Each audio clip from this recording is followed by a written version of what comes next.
સચિવાલયમાં section ઓફિસરના 28 નવા પદને મંજૂરી મળી છે। રાજ્ય સરકારે સેક્શન ઓફિસરના નવા પદને મંજૂરી આપી છે। સીએમ કાર્યાલય સહિત 26 વિભાગોને વધારાનું કાર્યબળ મળશે। નીતિગત નિર્ણયોનું અમલીકરણ વધુ ઝડપથી થશે।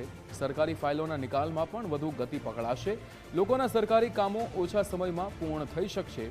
સીએમ કાર્યાલય ગુજરાત તકેદારી પંચ માટે વધારાની જોગવાઈ, ત્યારે ગૌણ સેવા પસંદગી મંડળ માટે પણ વધારાની જોગવાઈ, વધતી વહીવટી ત્યારે જવાબદારીઓને પણ ધ્યાનમાં રાખીને આ નિર્ણય લેવાયો છે। ચાલુ વર્ષમાં 86 અધિકારીઓને સેક્શન ઓફિસર બનાવ્યા। સેક્શન ઓફિસરના પદોની સંખ્યા 634 પર પહોંચી છે।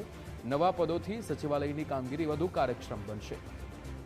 નિકુંજાની આપણી સાથે ફોન લાઈન પર જોડાયા છે। નિકુંજ, સચિવાલયમાં સેક્શન ઓફિસરના 28 નવા પદને મંજૂરી રાજ્ય સરકારે આપી છે, શું વિગતો?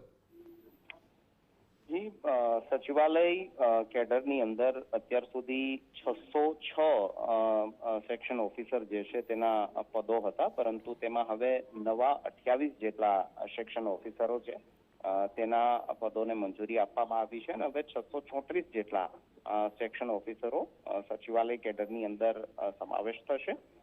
19 જેટલી કચેરીઓ છે તેનું કાર્યબળ વધારવા માટે આ 26 જેટલા જે સેક્શન ઓફિસરો છે તેને તેના પદ માટેની મંજૂરી આપવામાં આવી છે। મુખ્યમંત્રી કાર્યાલય, ગુજરાત તકેદારી પંચ, ગુજરાત ગૌણ સેવા પસંદગી મંડળ માટે પણ આ જે સચિવાલય કેડરના જે અધિકારીઓ છે તેની ફાળવણી કરવામાં આવશે। ચાલુ વર્ષે 86 જેટલા નાયબ સેક્શન અધિકારીઓની બઢતી આપીને તેમને સેક્શન ઓફિસર બનાવવામાં આવ્યા છે અને નવા પદો અને બઢતીથી સચિવાલયની કામગીરી અને તેની કાર્યક્ષમતા વધુ બનશે તે પ્રકારનું પણ એક અનુમાન લગાવવામાં આવી રહ્યું છે। બિલકુલ નિકુંજ, સમગ્ર માહિતી સાથે જોડાવા બદલ આપનો આભાર।